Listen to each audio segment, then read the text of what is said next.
30 days after Continental Freight Systems fired him, the trucks stopped moving, all of them.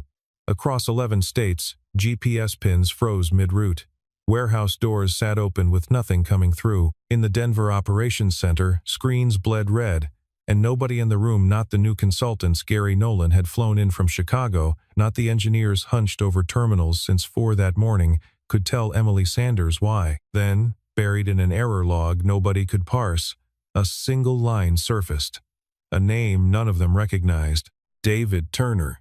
Emily read it twice before she asked, "Who is that?" Keep watching to see how one quiet termination brought down a national freight network and what it actually took to undo it. 30 days earlier, David Turner sat in the basement of the Continental Freight Systems building, 2 floors below the glass and the good coffee, fixing a printer nobody upstairs knew still existed. He wore the same navy polo the company issued to support staff, no name badge beyond a first name and a barcode.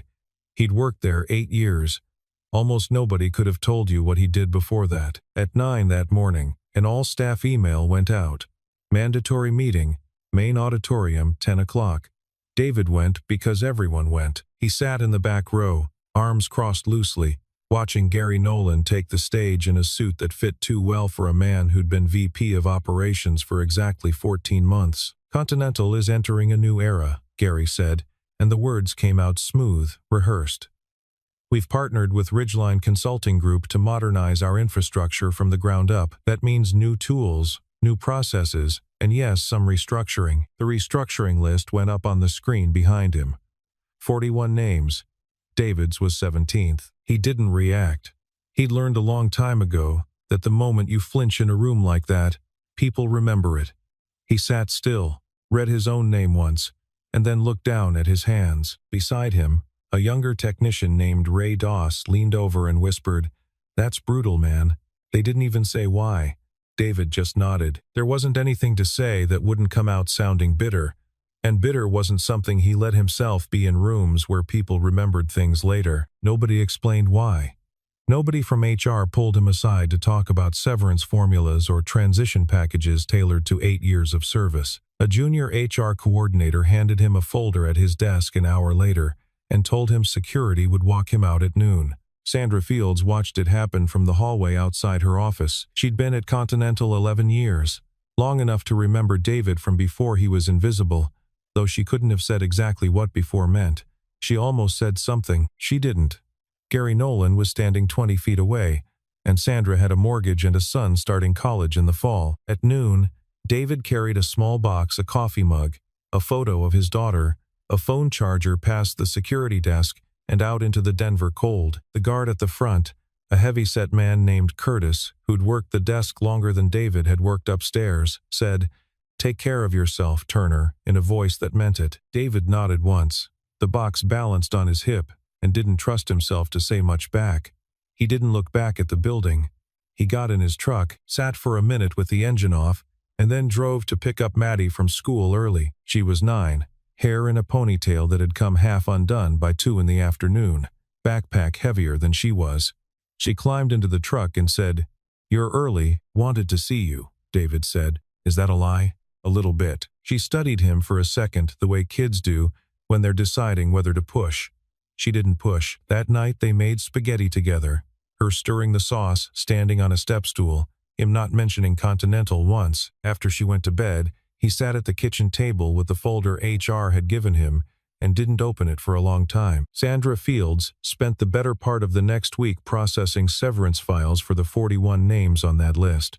Most of it was routine years of service, unused vacation days, COBRA paperwork. David Turner's file was different, and it took her 2 days to understand why. Continental calculated severance based on continuous tenure, which meant pulling personnel records back to a person's original hire date. David's hire date wasn't 8 years ago. It was 12. The system had him down as a support technician with 8 years in that specific role. But underneath it, buried in an old scanned folder from the company's acquisition period, was a different document entirely, an intellectual property assignment agreement dated 8 years back, the year a private equity firm called Brightwell Capital bought what was then a scrappy startup called Rootworks and folded it into Continental Freight Systems. The agreement assigned all rights to a piece of software called Atlas Core to Continental, in exchange for a settlement figure and continued employment. The author listed on the patent filing attached to it was David J. Turner. A confidentiality clause, standard for the acquisition, prohibited public attribution of authorship without written consent from both parties. Sandra read it 3 times, then a 4th, checking the signature line against the David Turner she'd just processed severance paperwork for. As if there might be 2 men with that name working the same basement hallway. There weren't. The employee ID matched. The social security number matched. 12 years ago, a 26-year-old software engineer had built the routing engine for a scrappy little freight startup out of a garage office. And 8 years ago, when the big money came in and swallowed the company whole, he'd traded his name on that invention for a settlement check and a quiet desk job nobody would ever ask questions about. Atlas Core wasn't some old side project. It was the system that ran the entire company, every route, every dock assignment, every load calculation, still humming along 12 years after a 26-year-old engineer had written its first working version in a garage office in Lakewood. She sat there with the folder open, coffee going cold, and thought about David Turner fixing a printer in the basement, while the man who ran their operations division called their infrastructure outdated. She didn't call anyone. She couldn't. The confidentiality clause bound her too, technically, and Gary Nolan had made it clear in a dozen small ways that Sandra's job security depended on staying inside her lane. He'd said as much 3 months earlier, standing in her doorway after a routine audit flagged a vendor discrepancy. "You process the paperwork, Sandra. You don't have to understand it." She'd smiled and nodded and hated herself a little for it. She made a copy of the file anyway, slid it into a folder at the back of her desk drawer, underneath a stack of expired parking permits nobody would ever look through, and told herself she'd figure out what to do with it later. Later felt safer than now. Later always did. 3 days after David's last day, a delivery truck in the Denver depot pulled up to Bay 11 instead of Bay 4. Nobody flagged it as anything more than a fluke. Ridgeline Consulting arrived that same week with laptops, lanyards, and a deck titled Continental Forward. Their lead engineer, a confident man named Patrick Kessler, walked the operations floor, explaining how they were going to clean up the legacy codebase and modernize the routing architecture within the quarter. What Patrick and his team didn't know, because nobody had told them and nothing in the documentation said so, was that Atlas Core wasn't built the way modern systems were built. It had grown organically over 12 years, patched and extended by one person who understood every dependency because he'd written every dependency. There was no design document explaining why the failover logic checked inventory in a specific order, or why certain warehouse codes triggered manual override flags instead of automated ones. David had known those answers the way a person knows the layout of their own house in the dark. Nobody else did.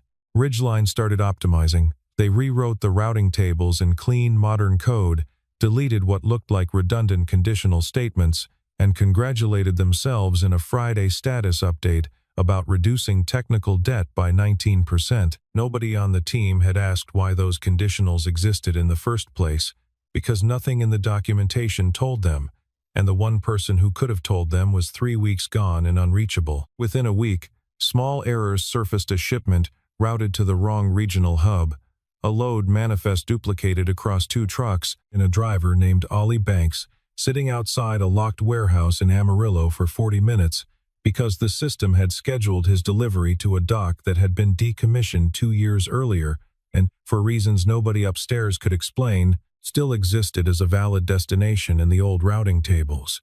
Emily Sanders got her first flagged report on a Tuesday morning. Minor, contained, nothing alarming. She forwarded it to Gary with a note asking him to keep an eye on it. Gary told her it was expected. "You don't modernize a 12-year-old system without some turbulence," he said. "Ridgeline's already cleaning it up." At home that evening, David sat at his kitchen table, scrolling a Continental Trade Press article on his phone, a puff piece about the Ridgeline partnership. Quotes from Gary about unlocking efficiency. He read it twice, jaw tight, and set the phone face down. Maddie, doing homework across the table, looked up. "You keep making that face." "What face?" "The one where you're thinking about work but pretending you're not." David almost laughed. "I'm not supposed to think about work anymore." I don't have one. Is that sad? He considered lying to her, the way he'd been considering lying to everyone for 8 years. A little, he said. But we're okay. You know that, right? I know that, Maddie said, already back to her math worksheet, unbothered, trusting him the way 9-year-olds trust the people who've never given them a reason not to. The errors kept coming, small and scattered enough that nobody upstairs connected them into a pattern except Emily, who had a habit her father used to tease her about of keeping a running list of anything that nagged at her. By the following week, her list had 6 entries.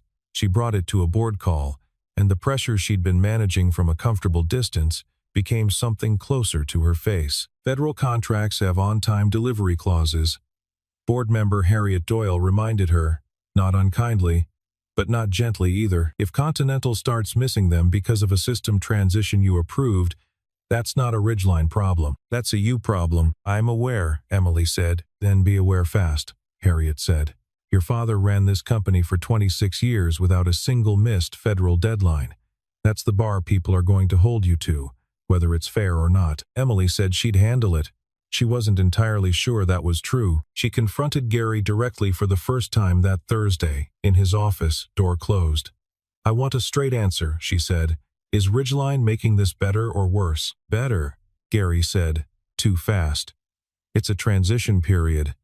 Every legacy migration looks messy before it looks clean. Every legacy migration looks messy before it looks clean, he said again, like the sentence had been focus grouped.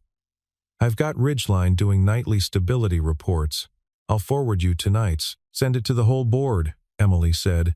Not just me. A flicker crossed Gary's face. There, and gone so fast she almost missed it. Sure, he said. Of course. Something in the certainty of his answer didn't sit right with her, though she couldn't name what. She'd trusted Gary since she took over for her father 2 years earlier. He'd been at Continental 14 months longer than she'd been running it, and she'd leaned on that experience more than she liked to admit. Walking out of his office, she found herself less reassured than before she'd walked in. That night, working late, she pulled up an archived recording from an old technical review meeting, part of an unrelated audit her assistant had queued for her. 4 years old, low resolution. Mostly people she recognized. In the corner of the frame, barely in shot, stood a man in a support uniform, saying nothing, watching the room with an attention nobody else in the meeting seemed to notice him giving. She paused the video, frowned at the frame, and couldn't place why his face snagged at her. She closed the laptop and went home. The next morning, a folded piece of paper sat on her desk, unsigned, in handwriting she didn't recognize. 7 words. Ask who wrote Atlas Core originally. She read it twice, the same way she'd read David's name on a screen 30 days later, though she didn't know that yet. She put the paper in her desk drawer and told herself she'd look into it when things calmed down. Things did not calm down. 9 days later, at 6:40 in the morning, Atlas Core went down completely. It wasn't a single failure. It was a cascade. A routing table Ridgeline had cleaned up the week before triggered a failover sequence that no longer matched the manual override logic buried 3 layers beneath it. And once that mismatch hit, the entire national dispatch system locked into a loop it couldn't resolve itself. Trucks already en route kept moving, guided by cache data, until they didn't.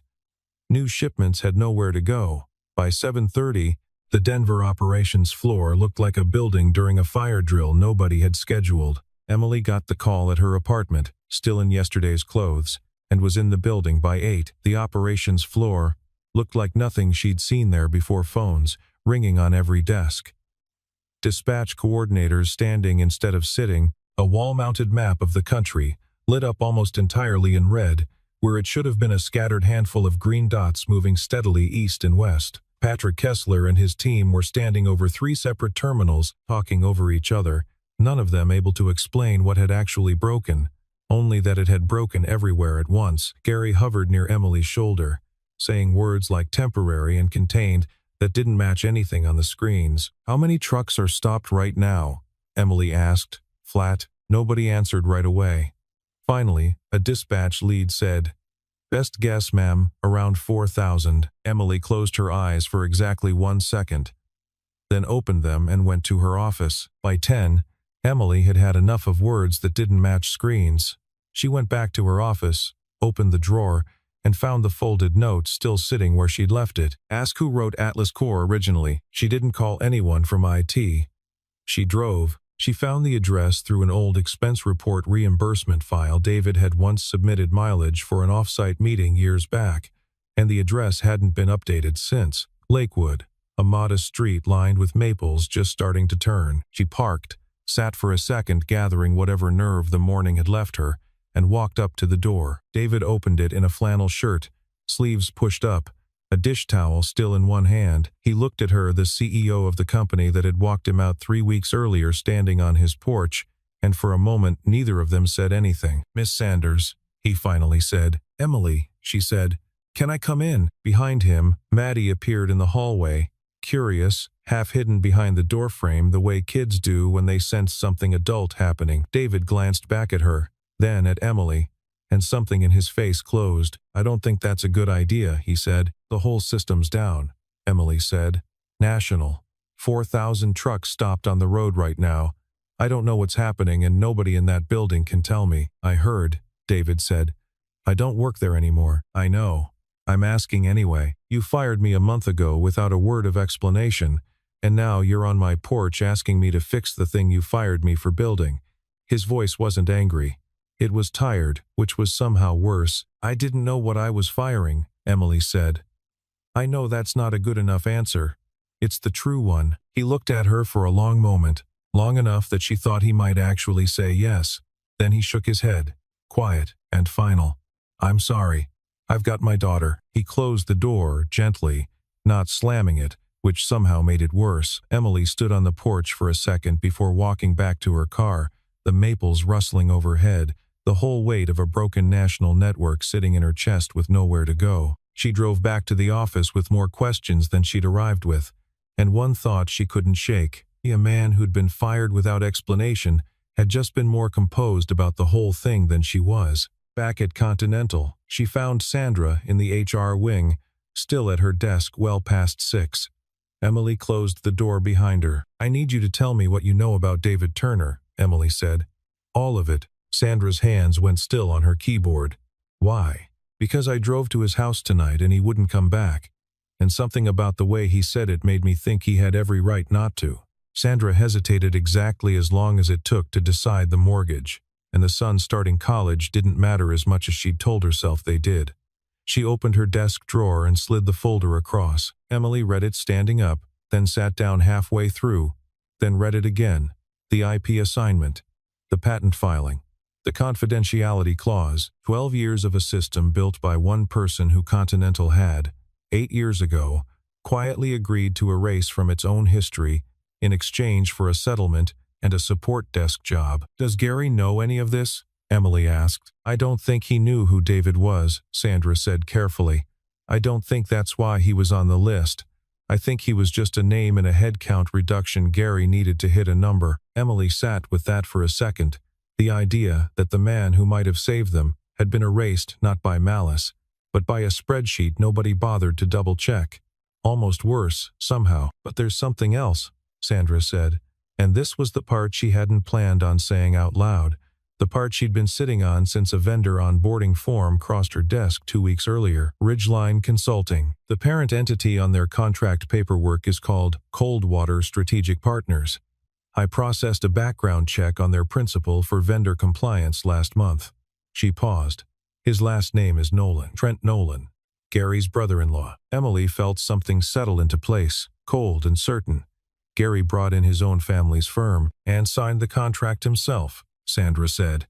"No competitive bid. I flagged it in the system at the time.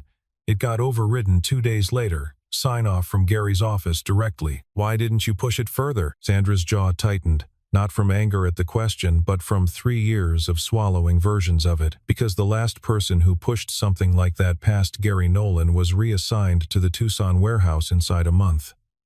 I have a kid starting college. I'm not proud of that. I'm telling you now." "You're telling me now," Emily said, which is more than most people would have done at all. Emily didn't say anything for a moment. Then she picked up the folder, tucked it under her arm and said, "Thank you, Sandra. I mean that." She drove back to Lakewood that same night. It was past 8 when she knocked again, and this time David opened the door already half expecting her. like he'd known she wasn't done. "I'm not here as your CEO," Emily said before he could speak. "I'm here because I fired you for something I didn't do. And I let a man use your absence to profit off a contract that's now taken down an entire national system. I'm sorry. I should have known who was in my own building." David studied her face in the porch light for a long moment. Behind him, Maddie's voice called out, asking who was there, and he answered without turning around. "Nobody, baby. Go finish your show." He stepped outside and closed the door softly behind him. "You want me to fix it?" he said. "It wasn't a question. I want to understand what's actually broken first," Emily said. "And then, yes, if you're willing." David looked past her, toward the street, toward the direction of a city that had spent 8 years walking past him without knowing what he'd built it on. "I didn't do this for credit," he said quietly. "I did it because I was 26 and I liked building things. I never asked to disappear. Somebody decided that was easier for everybody." "It wasn't easier for you," Emily said. He almost smiled at that. "No, it wasn't. There's more," Emily said, and told him about Trent Nolan, about the no-bid contract, about a licensing structure buried in a vendor agreement that she didn't fully understand yet, but that had her stomach in knots. "I think Gary knew this would happen. We're close enough to it. I think somebody stood to profit from your absence, and I let it happen because I didn't ask enough questions about a man I inherited instead of hired." David was quiet for a while, turning something over. 12 years I built that system alone," he finally said. 8 of them.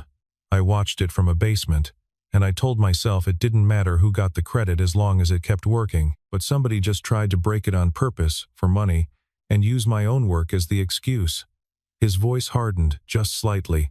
"That part matters to me." He was quiet for a moment, looking back at the house, at the light in the front window where his daughter sat watching cartoons, unaware that the entire spine of a company was being negotiated 10 feet from her. "I'll come look," David finally said. "Not for Continental. There's a lot of drivers out there tonight who didn't do anything wrong." Emily nodded, throat tight in a way she didn't examine too closely. "Thank you." "Don't thank me yet," David said. "You haven't seen what they did to my code." They drove back into Denver together, mostly in silence, the kind that wasn't uncomfortable so much as full 2 people who had, in the space of a single day, gone from stranger and statistic to something neither of them had a name for yet. The operations floor at 11 that night looked like a hospital waiting room during a mass casualty event. Too many people, not enough answers, everyone talking at once and nobody listening. David walked in wearing the same flannel he'd answered the door in, and for a second, the room didn't register who he was. Then Patrick Kessler, exhausted and out of ideas, looked up and said, "Who is this?" "He wrote the system," Emily said. "Give him a terminal." David sat down at an empty workstation, cracked his knuckles once out of habit, and started typing. He didn't explain what he was doing. He didn't need to. Watching him work was its own kind of explanation. The way his hands moved without hesitation, through code nobody else in the building could read, pausing only to mutter things under his breath, like he was arguing with a much younger version of himself. Patrick Kessler hovered for a while, trying to keep up, asking questions David answered in clipped half-sentences that assumed a familiarity with the system Patrick simply didn't have. After 20 minutes, Patrick backed off and let him work in silence, which was the smartest thing he'd done all night. "You built the failover logic to check the manual override queue before the automated one," Patrick finally said, half to himself, staring at a chain of function calls on the second monitor. "Why would you do that?" "Because automated systems fail quiet," David said, not looking up. "Manual overrides fail loud. I wanted the loud failure first, every time, so a human being would see it before the whole thing cascaded." He tapped the screen once. "Nobody documented that because I was the documentation. That was the mistake, not the code." Emily stayed. She pulled a chair up near his terminal, not close enough to hover, close enough to be present, and around 1 in the morning she got up without a word and came back with 2 cups of coffee from the machine down the hall. She set one beside his keyboard and said nothing else. He glanced at it, then at her, and gave the smallest nod before going back to the screen. Hours passed that way, David working, Emily present, the room around them slowly thinning out as consultants gave up and went home one by one, mumbling apologies nobody asked for, until it was mostly just the two of them and the hum of servers in a nearly empty building. Outside the windows, Denver's skyline sat dark except for a handful of office lights and the red blink of aircraft warning beacons on the taller buildings. Every so often David would stop, rub his eyes, and stare at a line of code like it had personally wronged him, and Emily learned not to ask what was wrong, only to wait. Around 3:30, David found what he was looking for, and his hands went still on the keyboard. "There," he said. Emily leaned in. On screen was a block of code appended to the emergency patch. Ridgeline had pushed the week before a licensing dependency that, once triggered by the failover collapse, would lock Atlas Core's core routing modules behind an activation key Continental didn't own, a key that belonged, according to the file metadata, to Coldwater's strategic partners. "They didn't just break it," David said slowly. "They built in a reason you'd have to buy your way out. If I hadn't come back tonight, in about 18 hours this whole system locks for good, and the only thing that unlocks it is a contract with your VP's brother-in-law's company." Emily stared at the screen for a long moment, feeling something between fury and vindication settle in her chest. "Can you stop it?" "Already did," David said, nodding at a line he'd just commented out. "But you're going to want this logged, time-stamped, before I touch anything else." He pulled the raw server logs, the original patch file, the metadata trail, everything onto a drive Emily handed him without being asked. Neither of them said much else. By 4 in the morning, trucks that had been frozen for 22 hours started moving again, one route at a time, the dispatch board slowly filling back in with green instead of red. Emily watched the board change and felt, for the first time in weeks, like she could breathe. 2 days later, the Continental Freight Systems Board convened an emergency session, 12 people around a table that had spent the last month approving budgets without asking hard enough questions. Emily stood at the head of it, David beside her, out of place in a support desk polo among tailored suits, unbothered by it in a way that made the room notice him more, not less. Gary sat near the far end, jaw tight, trying to look like a man confident in his own innocence. Emily didn't raise her voice. She didn't need to. She laid out the timeline plainly, the headcount reduction that had, without anyone's intent, removed the one person capable of understanding Atlas Core's undocumented architecture. The no-bid contract Gary had personally signed with a firm owned in part by his brother-in-law, the emergency patch that had, whether by incompetence or design, embedded a licensing lock timed to force Continental into a far more expensive replacement contract. "I'm not accusing anyone of planning the outage," Emily said. "I think that part was an accident born of a system nobody bothered to understand. But the patch that would have made that outage permanent and profitable for a company Gary Nolan has a financial relationship with that wasn't an accident. That was a decision made after the fact, when the crisis was already public, to make sure it stayed broken." David spoke only once, when a board member asked him directly whether the lock could have been unintentional. "I've read a lot of code in my life," he said. "That wasn't a bug. Bugs don't come with somebody else's license key attached." Harriet Doyle leaned forward. "Mr. Nolan, did you or did you not sign the Ridgeline contract without putting it out for competitive bid?" "I had emergency authority under the operations charter," Gary said. "Time was a factor." "Time for what, exactly?" Harriet asked. "The layoffs happened first. The outage happened 3 weeks later. What emergency were you responding to when you signed with your own brother-in-law's firm?" Gary didn't have an answer that survived contact with the room. He tried anyway. Something about industry standard practices and long-standing relationships, but the words came out thinner each time, and by the third sentence, even the board members who'd liked him stopped meeting his eyes. Gary tried to argue that the infrastructure was outdated, that any competent modern system wouldn't have been vulnerable in the first place, that blame belonged with whoever had let a 12-year-old codebase run unsupervised for so long. Nobody in the room missed the irony of him saying it in front of the man who'd built that codebase and had been let go a month earlier. The vote came fast once it came, 8-1, Harriet Doyle the lone abstention pending her own review of the documents.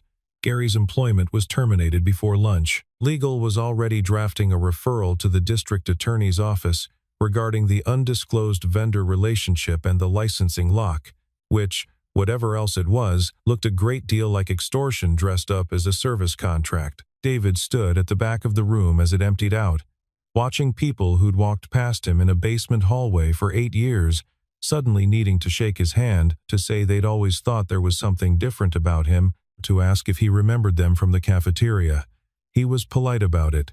He shook the hands, said the names back correctly, and didn't linger on any of it. Emily found him by the elevators. "You didn't have to stay for that part," she said. "I wanted to see it land," David admitted. 12 years is a long time to not exist in a room. Does it feel different, existing in it now? He considered the question honestly, the way he considered most things. "Ask me in a month," he said. Right now it mostly just feels loud. Down on the operations floor below them, the dispatch board glowed steady and green. Hub after hub after hub. The whole country's freight moving again in a rhythm nobody but David fully understood, and, for the first time, nobody had to pretend otherwise. The offer came 3 days later, delivered in person rather than by email, which David noticed and appreciated without saying so.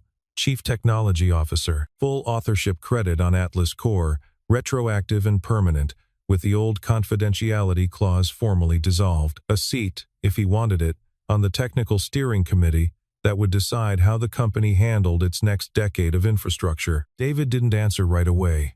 He sat across from Emily in her office, an office that, until a week ago, he'd never once set foot in, and turned the folder over in his hands without opening it. "It's not about the title," he finally said, "or the money. I need to know this doesn't happen again, not to me, and not to whoever's in that basement in 5 years that nobody bothers to ask about. I can't promise a company never makes a mistake like this again," Emily said honestly. "But I can promise you're not going to be the mistake anyone quietly buries this time." "That's a big promise for a CEO who's had the job 2 years, David said, not unkindly. "It's the only kind worth making," Emily said. He thought about that for a while, long enough that Emily didn't fill the silence, which he noticed too. "Give me a few days," he said. "I've got someone at home I need to talk to about it first." That night, Maddie sat on the kitchen counter, while David made grilled cheese, swinging her feet, peppering him with questions he mostly dodged. "So you built the whole computer thing? The one on the news? 12 years ago. Before you were born. That's basically forever. Feels like it some days. Are you gonna be, like, famous now?" David laughed, flipping the sandwich. "I don't think fixing a server makes you famous, Bug. Grandma said it was on the local news." Grandma exaggerates. Maddie considered this with the seriousness only a 9-year-old could bring to grilled cheese logistics. "Are you going to take the job?" "I don't know yet. What do you think?" She shrugged, the universal gesture of a kid who trusted the answer would be fine either way. "I think you should stop hiding just 'cause it's easier. You always tell me that." David looked at her for a long moment, spatula still in hand, something loosening in his chest that had been tight for 8 years. "Yeah," he said, "I do tell you that." 2 weeks later, David walked back into Continental Freight Systems through the front entrance instead of the loading dock, wearing a shirt with a collar and no barcode badge, just his name printed clean on a laminated card. David Turner, Chief Technology Officer. The transition wasn't instant or dramatic. It happened in small pieces, a standing meeting every Tuesday, where people actually waited for him to speak instead of speaking over him. An email signature with his real title on it, a decision to keep his old basement desk exactly as it was, not out of sentiment, but because he liked the quiet down there to think. Emily and David found their rhythm slowly too, the way two people do when neither one wants to rush something that survived a national outage to get here. It showed up in small things at dinner that became a standing Thursday tradition, Maddie included, because David wasn't the kind of man who separated his daughter from anything that mattered to him. Maddie, for her part, decided within the first month that Emily was fine, I guess, which from a 9-year-old was closer to a blessing than either adult let on they understood. It showed up in a hallway one evening in November, both of them staying late reviewing a routing update, when Emily reached over without quite deciding to and laced her fingers through his, and he didn't let go, and neither of them made it into something bigger than it needed to be in that moment. Neither of them said anything about it the next day either. They didn't need to. "You know," Emily said, looking at the dispatch board glowing steady down on the floor below them, "the system's been stable for 6 weeks straight. Longest stretch in 2 years, according to the old logs." 12 years, David corrected. Quiet. It was always stable. Nobody just knew why. "I do now." Emily said, not looking at the board anymore, looking at him instead. David glanced over, caught the look, and let himself hold it a second longer than he might have a month ago. Down the hall, a cleaning cart rattled past, and somewhere below them a driver in Ohio radioed in an early delivery, one small green dot on a map that no longer needed anyone to explain why it was moving. Down on the operations floor, the trucks moved on time, hub after hub, all across a country that had no idea an entire network of freight had once hinged on a man nobody thought to ask for a name. Above it, in the glow of monitors that finally matched the quiet confidence of the system underneath them, an entire infrastructure had stood for 12 years, held up by someone nobody had ever bothered to ask about.